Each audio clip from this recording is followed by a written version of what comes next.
Die meeste kry dit by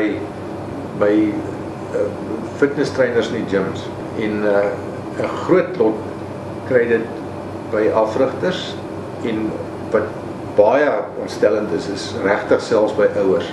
Die goed wat die mense op skoolvlak gebruik is tamelike basiese testosteroonverwante goeder. So hulle het 'n groot klomp effek op 'n klomp metabooliese sisteme. Jy weet op die lewer, op die niere, op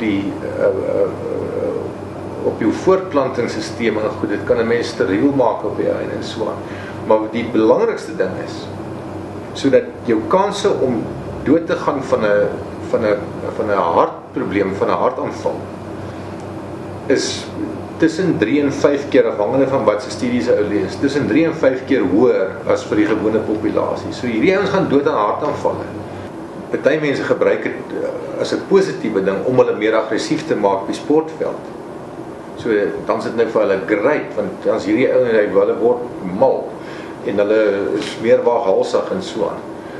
Maar af van die sportveld af, dan verander jou persoonlikheid ook. Hierdie ouens is baie aggressief en geïrriteerd. Die tweede groep neeweffekte wat is natuurlik die wetlike goed, want as jy gevang word is jy kas toe. As jy drugs gebruik, as jy verbode middels gebruik, anaboliese steroïde gebruik, is dit cheat.